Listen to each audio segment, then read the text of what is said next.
तो हेलो दोस्तों, एक बार आपका फिर से स्वागत है CMS ऑनलाइन एजुकेशन पर। जैसा कि हमारी पॉलिटी की क्लास चल रही थी, उसमें हम सर्वोच्च न्यायालय पढ़ रहे थे, तो हम उसका ही आगे स्टार्ट करते हैं। आज हम देखेंगे सर्वोच्च न्यायालय के क्षेत्राधिकार के बारे में देखेंगे, ठीक है। उसकी शक्तियों के बारे में हम बात करते हैं। तो देखिए, सबसे पहले हम देखते हैं कि सर्वोच्च न्यायालय को क्या क्या क्षेत्राधिकार दिए गए हैं। ठीक है, सर्वोच्च न्यायालय को सबसे प्रथम देखते हैं तो अनुच्छेद 131 के तहत प्रारंभिक क्षेत्राधिकार दिया गया है। प्रारंभिक क्षेत्राधिकार से मतलब क्या होता है कि कोई भी जो वाद होता है या विवाद होता है, उसकी सीधे ही सुनवाई कहां पर होना, सर्वोच्च न्यायालय में होना। वो क्या आता है, प्रारंभिक क्षेत्राधिकार के अंतर्गत आता है। प्रारंभिक क्षेत्राधिकार को हम दो भागों में बांट सकते हैं। सबसे पहले आता है नंबर ए की हम बात करते हैं तो वो आ जाता है आत्यांतिक प्रारंभिक क्षेत्राधिकार। अगर नंबर दो की हम बात करते हैं तो उसे हम कह सकते हैं समवर्ती प्रारंभिक क्षेत्राधिकार के अंतर्गत इसे ला सकते हैं। अब देखिए, इन दोनों में बातें क्या होती है। जो अपना आत्यांतिक प्रारंभिक क्षेत्राधिकार आता है, इसके अंतर्गत केंद्र सरकार और राज्यों के बीच विवाद की बातें जो भी आती है, वो इसके तहत सुप्रीम कोर्ट में सुनवाई की जा सकती है। यानी मान लीजिए केंद्र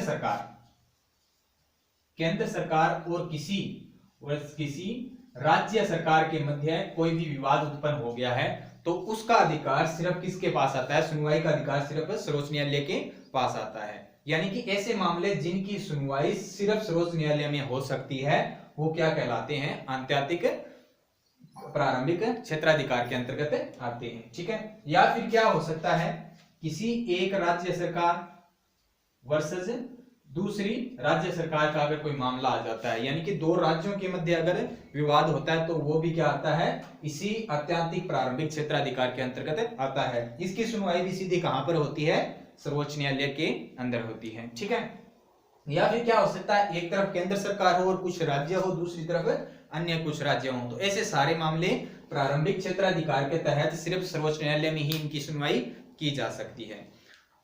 अब यहां पर एक बात ध्यान रखने वाली होती है कि जो भारत का जब संविधान लागू हुआ था 26 जनवरी 1950, 26 जनवरी 1950 से पहले की कोई भी संधि आती है या करार आता है, तो ऐसे मामले में वो जो भी अधिकार होते हैं वो प्रारंभिक क्षेत्राधिकार के अंतर्गत नहीं आते हैं। या फिर हम देख सकते हैं कि अनुच्छेद 262 के तहत अगर राज्यों के मध्य जल विवाद का कोई मामला आता है, तो वो भी प्रारंभिक क्षेत्राधिकार के अंतर्गत नहीं आता है। इसके लिए विशेष प्रावधान किए गए हैं।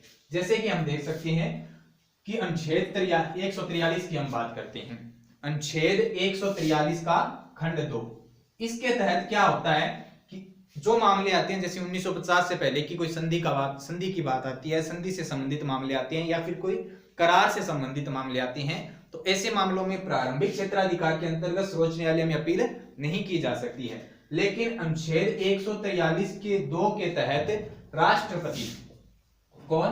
राष्ट्रपति सुप्रीम कोर्ट से सलाह मांग सकता है, परामर्श मांग सकता है। ठीक है, और यहां पर ध्यान रखिएगा, अनुच्छेद 143(2) के तहत सुप्रीम कोर्ट राष्ट्रपति को परामर्श देने के लिए बाध्य होता है। ठीक है, यानी कि उसे यह परामर्श देना ही होगा। जब इस मामले पर सुनवाई की जाती है, तब कम से कम 5 न्यायाधीशों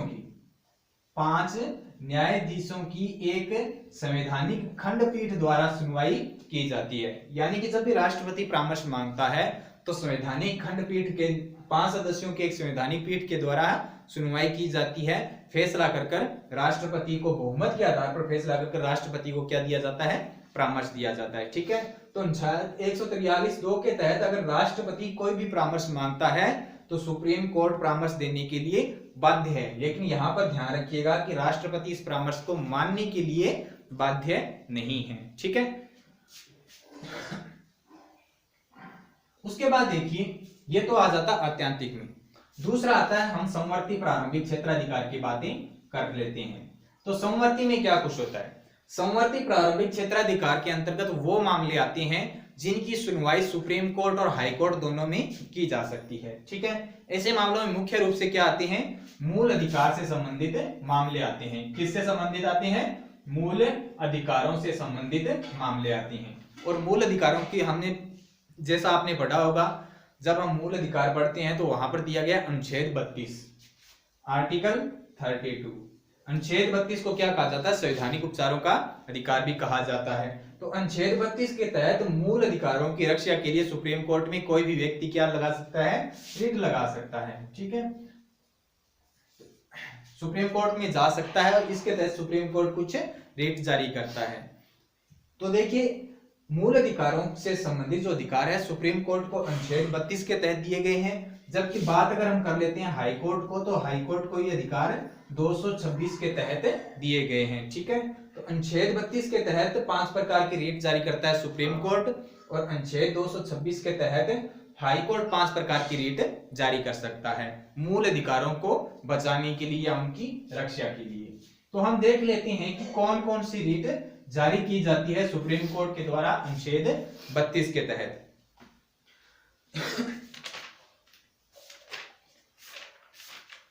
सबसे पहले अगर हम बात कर लेते हैं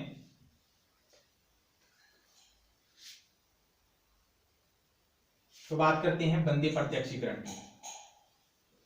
बंदी प्रत्यक्षीकरण की बात कर लेते हैं। अब देखिए, बंदी प्रत्यक्षीकरण में क्या होता है? अगर मान लीजिए किसी भी व्यक्ति को वैधानिक रूप से गिरफ्तार नहीं किया गया, अवैधानिक रूप से गिरफ्तार किया गया है, उसे नजरबंद कर दिया गया है, तो उस मामले में उस जो व्यक्ति होता है, पीड़ित व्यक्ति होता है, वो खुद जाकर या फिर उससे संबंधित कोई भी व्यक्ति जाकर सुप्रीम कोर्ट में अनुच्छेद 32 के तहत अपील कर सकता है मूल अधिकारों की रक्षा के लिए। तब सुप्रीम कोर्ट ऐसे किसी अधिकारी को, जिस अधिकारी ने उसे गिरफ्तार किया है, अवैध रूप से गिरफ्तार किया है, उसके खिलाफ रिट जारी कर सकता है बंदी प्रत्यक्षीकरण, जिसके तहत उससे जवाब मांगा जाता है कि आपने किस आधार पर इसे गिरफ्तार किया है अवैध रूप से। ठीक है, तो उस आधार पर अगर वो अधिकारी दोषी पाया जाता है तो उसके लिए सजा का भी प्रावधान किया जा सकता है। ठीक है, उसके बाद 2 नंबर पर हम बात करते हैं परमादेश। परमादेश क्या होता है? परमादेश का मतलब होता है हम आदेश देते हैं। ठीक है, हम आदेश देते हैं, यानी सुप्रीम कोर्ट किसी भी अधिकारी को इस रीट के द्वारा आदेश दे सकता है कि वो अपने कर्तव्यों का निर्वहन करें।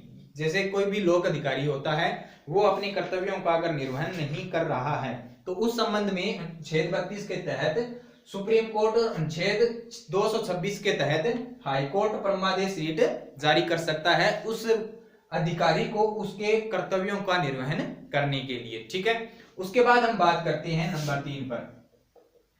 जो रिट जारी की जाती है उसे जाना जाता है उत्प्रेषण के नाम से। देखिए, उत्प्रेषण का मतलब क्या होता है? ऊपर भेजना। ऊपर भेजना, इसका मतलब सीधा सा आता है कि अनुच्छेद 32 के तहत जब भी सुप्रीम कोर्ट कोई रिट जारी करता है उत्प्रेषण की, तो यह अपने अधीनस्थ न्यायालयों, जैसे मान सकते हैं कि उच्च न्यायालय जो हाई कोर्ट है उनको जारी करता है, और यह रिट जारी कर सुप्रीम कोर्ट हाई कोर्ट में लंबित किसी भी मामले को अपने पास बुला सकता है, मंगवा सकता है। ठीक है, तो उत्प्रेषण का मतलब होता है ऊपर भेजना, यानी कि हाई कोर्ट जो निचले स्तर का आता है सुप्रीम कोर्ट से, वो अपने पास से सुप्रीम कोर्ट हाई कोर्ट से कोई भी मामला अपने पास मंगवा सकता है। ठीक है, उसके बाद देखते हैं हम नंबर 4। नंबर 4 जो रिट जारी की जाती है वो क्या होती है? प्रतिषेध। अब देखिए, प्रतिषेध का मतलब क्या होता है? मना करना होता है, मना करना। इसके तहत सुप्रीम कोर्ट क्या करता है? सुप्रीम कोर्ट अपने अधीनस्थ किसी भी न्यायालय को, जैसे हाई कोर्ट को क्या करता है? उसके अधिकार क्षेत्र से बाहर जाकर काम करने से मना करता है। यानी कि हाई कोर्ट को यह आदेश देता है रिट जारी कर करके आप अपने अधिकार क्षेत्र में रहकर ही कार्य करें, आप अपने अधिकार क्षेत्र से बाहर जाकर कोई भी कार्य न करें। ठीक है, और अंतिम रूप से अगर बात करते हैं तो 5वीं रिट जो जारी की जाती है सुप्रीम कोर्ट के द्वारा, उसे कहा जाता है अधिकार परीक्षा। अधिकार परीक्षा के नाम से जाना जाता है। ये जो अधिकार परीक्षा की रिट जारी की जाती है सुप्रीम कोर्ट के द्वारा, ये किसी ऐसे अधिकारी को या किसी ऐसे लोक सेवक को जारी की जाती है जो बिना किसी योग्यता के, या फिर उसके पास योग्यता ही नहीं है फिर भी वो उस पद पर बना हुआ है, तब सुप्रीम कोर्ट अधिकार परीक्षा रिट जारी कर उस अधिकारी से, उस लोक सेवक से यह प्रश्न करता है कि आप किस अधिकार से इस पद पर बने हुए हैं। ठीक है, तो ये 5 प्रकार की रिट जारी की जाती है अनुच्छेद 32 के तहत सुप्रीम कोर्ट द्वारा, अनुच्छेद 226 के तहत हाई कोर्ट्स के द्वारा जारी की जाती है मूल अधिकारों के संरक्षण के लिए। ठीक है, उसके बाद हम बात करते हैं सुप्रीम कोर्ट का अपीलीय क्षेत्राधिकार। ठीक है, अपीलीय क्षेत्राधिकार में देखिए मुख्य रूप से 3 आते हैं, संवैधानिक, दीवानी और फौजदारी आते हैं। उसके अलावा भी इनसे संबंधित विशेष इजाजतें दी जा सकती है। इन पर विस्तार से हम चर्चा कर लेते हैं। सबसे पहले देखिए अनुच्छेद 132 के तहत संवैधानिक मामलों में क्या की जा सकती है, अपील की जा सकती है। अपीलीय क्षेत्राधिकार में अमूमन होता क्या है कि जो हाईकोर्ट के जो निर्णय आते हैं उनके खिलाफ कोई भी व्यक्ति सुप्रीम कोर्ट में याचिका दायर कर सकता है या सुप्रीम कोर्ट में अपील कर सकता है। तो अनुच्छेद 132 के तहत संवैधानिक मामलों में यानी कोई भी ऐसा निर्णय सुप्रीम कोर्ट के हाई कोर्ट के पास आता है जिस पर हाई कोर्ट सुनवाई करता है, अगर हाई कोर्ट यह प्रमाणित कर दे कि इस मामले में संविधान की व्याख्या से संबंधित कोई भी सारभूत प्रश्न शामिल है, ठीक है, और सुप्रीम हाई कोर्ट जो है अनुच्छेद 134 के तहत प्रमाण पत्र जारी कर देता है, तब हाई कोर्ट के निर्णय के विरुद्ध सुप्रीम कोर्ट में इसकी अपील की जा सकती है। ठीक है, अब एक चीज ध्यान रखिएगा कि अनुच्छेद 132, 33 और 34 इन तीनों मामलों में जब भी हाई कोर्ट के निर्णय के विरुद्ध सुप्रीम कोर्ट में अपील की जाती है, तब हाई कोर्ट के द्वारा अनुच्छेद 134 के तहत जो प्रमाण पत्र जारी किया जाता है वो आवश्यक होता है। बिना इस प्रमाण पत्र के सुप्रीम कोर्ट में अपील नहीं की जा सकती इनके निर्णयों के विरुद्ध। ठीक है, दूसरा आता है अनुच्छेद 133 के तहत दीवानी मामले। दीवानी मामले कौन से होते हैं? सिविल मामले जो आते हैं, जो रुपए पैसे से संबंधित होते हैं, जायदाद से संबंधित होते हैं, वो मामले इसमें आ जाते हैं। प्रारंभ में क्या था, जब संविधान लागू हुआ था तब इसमें ऐसा प्रावधान किया गया था कि जो भी दीवानी मामले होते हैं अगर वो कम से कम कितने होने चाहिए, 20,000 रुपए की, 20,000 रुपए से ऊपर के जो भी मामले होते थे उन मामलों में ही हाईकोर्ट के निर्णय के विरुद्ध सुप्रीम कोर्ट में अपील की जा सकती थी। लेकिन एक संविधान संशोधन हुआ था, कौन सा? 30वां संविधान संशोधन हुआ 1972 में। इसके द्वारा क्या प्रावधान किया गया कि ये जो 20,000 की जो न्यूनतम राशि थी इसका हटा दिया गया। इसके अलावा इसमें 2 आधार बनाए गए थे। पहला आधार तो क्या होना चाहिए, अगर मान लीजिए हाईकोर्ट ये कह देता है कि इसमें विधि से संबंधित कोई सारभूत पर्सन शामिल है, यानी कि संविधान की व्याख्या से संबंधित कोई सारभूत पर्सन इसमें मामले में शामिल है, तो सुप्रीम कोर्ट में अपील की जा सकती है। दूसरा इसका आधार क्या हो सकता है कि अगर हाईकोर्ट ये बोल दे कि इस मामले की सुनवाई सुप्रीम कोर्ट में की जानी चाहिए, सुप्रीम कोर्ट में जाने लायक ये मामला है, तो इन 2 आधारों पर क्या किया जा सकता है, सुप्रीम कोर्ट में अपील की जा सकती है अनुच्छेद 133 के तहत दीवानी मामलों में। ठीक है, अनुच्छेद 134 के तहत फौजदारी मामलों में भी हाईकोर्ट के निर्णय के विरुद्ध सुप्रीम कोर्ट में अपील की जा सकती है। फौजदारी मामले कौन से होते हैं, तो फौजदारी मामले होते हैं आपराधिक मामले। कौन से हो जाएंगे? आपराधिक मामले आ जाते हैं, अपराध से संबंधित आते हैं। इन मामलों में कब सर्वोच्च न्यायालय में अपील की जा सकती है, तो देखिए इसके कुछ आधार होते हैं। जैसे मान लीजिए हाईकोर्ट में कोई मामला आता है, हाईकोर्ट अपने किसी अधीनस्थ न्यायालय जैसे जिला न्यायालय से, मान लीजिए कि जिला न्यायालय है, जिला न्यायालय ने किसी व्यक्ति को दोष मुक्त कर दिया। दोष मुक्त करने से मतलब क्या हो गया, उसको रिहा कर दिया। अगर इस निर्णय के विरुद्ध हाईकोर्ट में अपील की जाती है और हाईकोर्ट ने इसे क्या दे दिया, मृत्युदंड दे दिया, ऐसी अगर स्थिति आ जाती है तब हाईकोर्ट के निर्णय के खिलाफ क्या की जा सकती है, अपील की जा सकती है सुप्रीम कोर्ट में। या फिर क्या होता है कि हाईकोर्ट ने किसी जिला न्यायालय से या अपने अधीन किसी न्यायालय से कोई मामला विचार हेतु अपने पास मंगवाया है। किस लिए मंगवाया? विचार हेतु अपने पास मंगवाया, और उस विचार के तहत सुनवाई करते हुए किसी व्यक्ति को क्या दे दिया, मृत्युदंड दे दिया, तो उस संबंध में भी हाईकोर्ट के निर्णय के विरुद्ध सुप्रीम कोर्ट में क्या की जा सकती है, अपील की जा सकती है अनुच्छेद 134 के तहत। ठीक है, एक चीज यहां पर और याद ध्यान रखिएगा, अगर मान लीजिए हाईकोर्ट संवैधानिक मामलों में किसी भी व्यक्ति को प्रमाण पत्र नहीं देता है अनुच्छेद 134 के तहत, क्योंकि जब भी अपील की जानी होती है सर्वोच्च न्यायालय में हाईकोर्ट के निर्णय के विरुद्ध, तब ये प्रमाण पत्र की आवश्यकता होती है। अगर मान लीजिए हाईकोर्ट ने कोई प्रमाण पत्र नहीं दिया, तब क्या किया जा सकता है, अनुच्छेद 136 के तहत विशेष इजाजत सुप्रीम कोर्ट दे सकता है सुप्रीम कोर्ट में अपील करने की। ठीक है, विशेष इजाजत से मतलब क्या होता है कि कुछ ऐसे मामले आते हैं जिन पर सुप्रीम कोर्ट को लगता है कि इसमें संविधान की व्याख्या से संबंधित कोई सारभूत प्रश्न निहित है, जिसकी व्याख्या सुप्रीम कोर्ट के द्वारा की जानी चाहिए, तो ऐसे मामलों के लिए सुप्रीम कोर्ट विशेष इजाजत देता है हाई कोर्ट के निर्णयों के विरुद्ध अपील सुनने की। ठीक है, उसके बाद देखिए अनुच्छेद 135 की हम बात कर लेते हैं। अनुच्छेद 135 में क्या दिया हुआ है? अनुच्छेद 135 में दिया हुआ है संघीय न्यायालय की अधिकारिता। अब कुछ ऐसे मामले होते हैं जैसे संवैधानिक मामले है तो आगे पूरे संविधान से रिलेटिव आगे जिसमें संविधान की व्याख्या से संबंधित प्रश्न निहित होते हैं। इनके अलावा जो दीवानी और फौजदारी मामले आते हैं, अगर मान लीजिए कोई ऐसा मामला है जो दीवानी अनुच्छेद 133 और 34 के अंतर्गत नहीं आता है, फिर भी कुछ ऐसे मामले होते हैं जिनमें सर्वोच्च न्यायालय में अपील की जा सकती है। ऐसे मामले कौन से होते हैं? जो संघीय न्यायालय द्वारा वर्तमान में सुप्रीम कोर्ट की अधिकारिता में वो नहीं आते, लेकिन संघीय न्यायालय की अधिकारिता में वो आते थे। संघीय न्यायालय से यहाँ मतलब क्या हो गया, जो एक अधिनियम आया था, एक्ट आया था, कौन सा? 1935 का, याद होगा आपको। इसके तहत दिल्ली में एक संघीय न्यायालय की स्थापना की गई थी। तो इस संघीय न्यायालय के अधिकार क्षेत्र में जो भी मामले आते थे उनके संबंध में आज का सुप्रीम कोर्ट भी अपील का अधिकार रखता है। ठीक है, यानी कि जो संघीय न्यायालय के अधिकार क्षेत्र में जो भी वाद आते थे या जो भी मामले आते थे, अधिकार क्षेत्र जितना बड़ा था उसका, उस संबंध में आज भी सुप्रीम कोर्ट, हालांकि आज के संविधान में सुप्रीम कोर्ट को अधिकार क्षेत्र नहीं दिए गए हैं, फिर भी उन मामलों में सुनवाई सुप्रीम कोर्ट कर सकता है। ठीक है,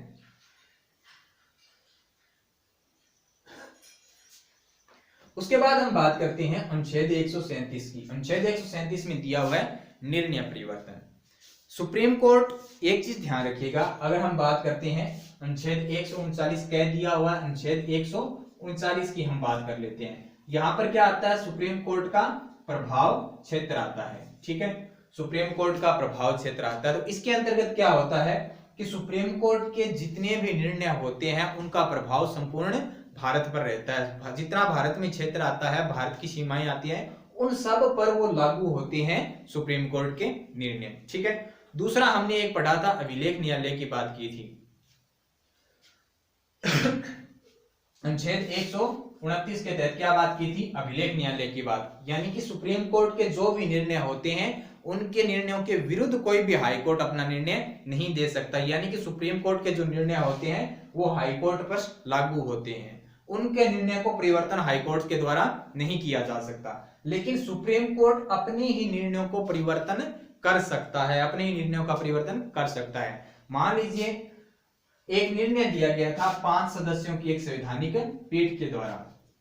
ठीक है, 5 न्यायाधीशों की संवैधानिक पीठ के द्वारा कोई निर्णय दिया गया था, तो ध्यान रखिएगा इस निर्णय को एकल न्यायाधीश की पीठ के द्वारा परिवर्तित नहीं किया जा सकता। यानी कि 5 सदस्यों से कम की अगर कोई पीठ होगी तो उसके द्वारा परिवर्तित नहीं किया जा सकता। इसको निर्णय को परिवर्तित करने के लिए कम से कम 5 सदस्यों से अधिक की कोई संवैधानिक पीठ होना आवश्यक होता है, यानी कि इससे बड़ी पीठ होना आवश्यक होता है, तभी इसके निर्णयों को परिवर्तित किया जा सकता है। ठीक है, तो यानी कि सुप्रीम कोर्ट के जो भी निर्णय होते हैं उनको परिवर्तन किसी अन्य कोर्ट के द्वारा नहीं किया जा सकता। सुप्रीम कोर्ट केवल अपने निर्णयों को परिवर्तित कर सकता है, और ये अधिकार दिया गया अनुच्छेद 137 के द्वारा, संविधान के द्वारा सुप्रीम कोर्ट को अधिकार दिया गया है। ठीक है, उसके बाद देखते हैं अनुच्छेद 139 कै को देखते हैं। इसके अंतर्गत अंतरण की शक्ति दी गई है। अंतरण से तात्पर्य क्या होता है? जैसे मान लीजिए एक हाई कोर्ट में कोई मामला चल रहा है, अगर सुप्रीम कोर्ट को लगता है कि इस मामले की सुनवाई इस हाई कोर्ट में ना होकर भारत के किसी अन्य हाई कोर्ट में होनी चाहिए, तो सुप्रीम कोर्ट उस हाई कोर्ट से मामला दूसरे हाई कोर्ट को भेज सकता है। ठीक है, या फिर सुप्रीम कोर्ट क्या कर सकता है, भारत के किसी हाई कोर्ट में अगर किसी केस पर सुनवाई हो रही है तो उसको अपने पास मंगवा सकता है। ठीक है, यानी कि एक न्यायालय से दूसरे न्यायालय में किसी मामले को ट्रांसफर करना, यही क्या होती है? अंतरण की शक्ति कहलाती है सुप्रीम कोर्ट की। ठीक है, उसके बाद जो लास्ट आता है सबसे प्रमुख अधिकार क्षेत्र में आ जाता है, कौन सा? परामर्शदात्री क्षेत्राधिकार की बात कर लेते हैं। अनुच्छेद 143 में परामर्शदात्री क्षेत्राधिकार दिया गया है। आपको यह भी याद रखना है कि जो परामर्शदात्री क्षेत्राधिकार है, जो प्रावधान लिया गया है, किस देश के संविधान से लिया गया है, तो ध्यान रखिएगा ये कनाडा के संविधान से लिया गया है। ऑस्ट्रेलिया और अमेरिका की बात करें तो वहां के देशों में वहां के संविधान में जो परामर्शदात्री क्षेत्राधिकार है वो नहीं दिया गया है। ठीक है, तो इसके अंतर्गत क्या होता है, अनुच्छेद 143 के तहत राष्ट्रपति, कौन, राष्ट्रपति कभी भी सुप्रीम कोर्ट से परामर्श मांग सकता है। ठीक है, सुप्रीम कोर्ट से परामर्श मांगेगा, लेकिन ध्यान रखिएगा राष्ट्रपति जब भी सुप्रीम कोर्ट से परामर्श मांगता है तो परामर्श देने के लिए कम से कम 5 न्यायाधीशों की पीठ के द्वारा फैसला किया जाना चाहिए। 5 न्यायाधीशों की पीठ के द्वारा फैसला किया जाना आवश्यक होता है। ठीक है, अब यहाँ पर देखिए अनुच्छेद 143 के तहत राष्ट्रपति ने सुप्रीम कोर्ट से एक परामर्श मांगा है। ठीक है, तो यहाँ पर सुप्रीम कोर्ट परामर्श देने के लिए बाध्य नहीं है। सुप्रीम कोर्ट चाहे तो परामर्श देने से मना कर सकता है। ठीक है, अगर मान लीजिए सुप्रीम कोर्ट ने परामर्श दे दिया राष्ट्रपति को, तो राष्ट्रपति परामर्श को मानने के लिए भी बाध्य नहीं है। ठीक है, लेकिन एक चीज ध्यान रखिएगा, अगर सुप्रीम कोर्ट को से राष्ट्रपति अनुच्छेद 143 के खंड 2 के अंतर्गत आने वाली किसी विधि के तहत परामर्श मांगता है, तब सुप्रीम कोर्ट परामर्श देने के लिए बाध्य है। किन किन मामलों में वो हम चर्चा कर चुके हैं, जैसे कि 1950 से पहले, संविधान लागू होने से पहले की कोई भी संधि आती है या कोई मामला आता है, उसके संबंध में अगर राष्ट्रपति सुप्रीम कोर्ट से परामर्श मांगता है तब सुप्रीम कोर्ट परामर्श देने के लिए बाध्य है। या फिर अनुच्छेद 262 के तहत किन्हीं राज्यों के मध्य जल विवाद का मामला आता है, उस संबंध में अगर राष्ट्रपति सुप्रीम कोर्ट से परामर्श मांगता है तो सुप्रीम कोर्ट परामर्श देने के लिए बाध्य है। लेकिन इन दोनों ही स्थितियों में राष्ट्रपति परामर्श को मानने के लिए बाध्य नहीं है। ठीक है, तो ये आते हैं अधिकार क्षेत्र की हम बात करते हैं, क्षेत्राधिकार की बात करते हैं, सुप्रीम कोर्ट के मुख्य आ जाते हैं। ठीक है, तो आज का सेशन यहीं पर समाप्त होता है। अगर आपको ये सेशन अच्छा लगा हो तो आप प्लीज इसे लाइक कीजिए, कमेंट कीजिए और शेयर कीजिए। अगर आप चैनल पर नए हैं तो चैनल को सब्सक्राइब करना ना भूलिएगा। ठीक है, और इसके साथ थोड़ी सी और जरूरी सूचना दे देता हूं मैं, जैसे ही हमारा कोई टॉपिक कंप्लीट होता है तो उसके बाद आपसे एमसीक्यू लिए जाएंगे, क्वेश्चन आंसर भी करवाए जाएंगे। ठीक है, अगर आप उनकी पीडीएफ चाहते हैं तो आप टेलीग्राम चैनल भी ज्वाइन कर सकते हैं। हमारे टेलीग्राम चैनल का लिंक है, नाम आता है CMS online education, CMS online education के नाम से टेलीग्राम चैनल है, आप उसको ज्वाइन कर सकते हैं, फॉलो कर सकते हैं। वहां पर जब भी कोई भी चैप्टर कंप्लीट होता है तो उसके क्वेश्चन की प्रमुख पीडीएफ, जो मेन इंपॉर्टेंट क्वेश्चन होते हैं, जो एग्जाम में ज्यादा आने की संभावना रहती है, वो आपको मिल जाएंगे। तो आप टेलीग्राम चैनल भी ज्वाइन कर सकते हैं। धन्यवाद।